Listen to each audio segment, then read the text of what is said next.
Today, we're going to dive into a concept that is, incredibly simple on the surface, but it's one of the most powerful tools we have for finding peace in our kind of chaotic lives.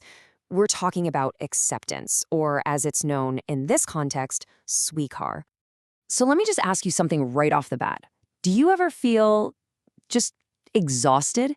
And I don't just mean tired. I mean that deep, bone-deep weariness that comes from constantly fighting, right? Pushing against your reality, almost like you're trying to swim against a really strong current. It's that struggle that just drains all our energy and leaves us feeling totally stuck. But what if the way out of this struggle isn't just giving up or resigning yourself to your fate? What if the alternative is actually something way more active, something that's truly empowering? Well, this is exactly where Sweekar comes in. It's not about being passive. It's a conscious choice to engage with life on a whole different level. All right, so what is acceptance really? I mean, before we can even begin to practice it, we have to be super clear on what we're actually talking about. So let's break it down. Okay, here's the absolute heart of it. Acceptance is simply the practice of seeing things exactly as they are, right here in this moment. It means looking at a situation, a thought, or an event, and not immediately trying to fight it or judge it or get angry about it. It's about meeting reality on its own terms. And this slide just lays out the two paths so perfectly, doesn't it? On one side, you have resistance, Prati Road, which, let's be honest, only leads to conflict, stress, and this feeling of being torn in two. But then, on the other side, you have acceptance, Sweekar. And that's what opens the door to peace, to flow, and to real clarity. Because when you stop fighting with reality, you can finally see it for what it is. So that brings up a really important question. Why does this matter so much? Okay, we get what it is, but why is practicing acceptance so crucial for our well-being? What makes it such a cornerstone of spiritual growth? Well, it really comes down to these three powerful pillars. First, and this is huge, acceptance pulls you right into the present moment.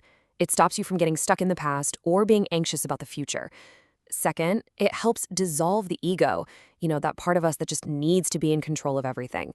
And finally, when you accept yourself as you are, you create the foundation for true self-knowledge and real spiritual growth.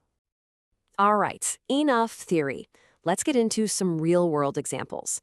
How does acceptance actually look when we're out there living our daily lives?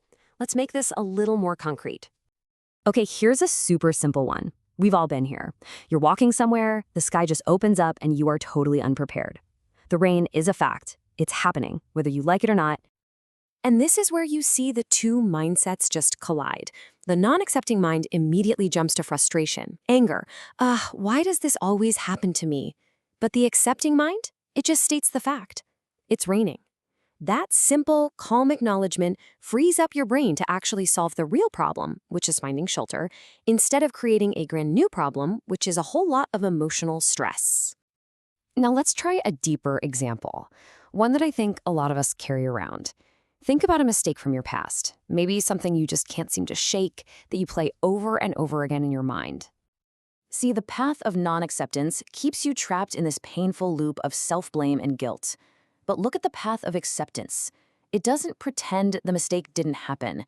It looks it right in the eye and says, yes, that happened, I did that. And then it does something incredibly powerful. It acknowledges that you can't change the past, but you can learn from it. And that is how you break free and start living in the now. Okay, accepting situations, that's one thing. But maybe the biggest challenge of all is accepting other people just as they are, especially the people closest to us, like our family and our friends. And this really gets to the root of the problem, doesn't it? We all walk around with this sort of mental blueprint for how other people should act, how they should be. And when they don't fit that blueprint, our first instinct is to try and change them. And that, right there, is where so much of the tension and conflict in our relationships comes from. So, what's the alternative? How do we actually apply this idea of acceptance to our relationships to create more harmony and less friction? Let's take a look at the path forward. Think of this as your practical toolkit for harmony, and you can start using it today. It's about letting go of those rigid expectations, focusing on understanding people, not on fixing them. It's about truly learning to listen without planning your response, practicing forgiveness for their mistakes and for yours, and, so importantly, respecting their freedom and avoiding that nasty trap of comparing them to other people. Every single one of these is a powerful act of acceptance. And this right here might be the most important takeaway of all. I want to be really clear. Acceptance is not passive resignation. It's not just letting life happen to you. It is a profound spiritual activity. It's a conscious, active choice to engage with reality peacefully instead of fighting it. It's an interaction that changes everything on the outside. So I'll just leave you with this question to think about.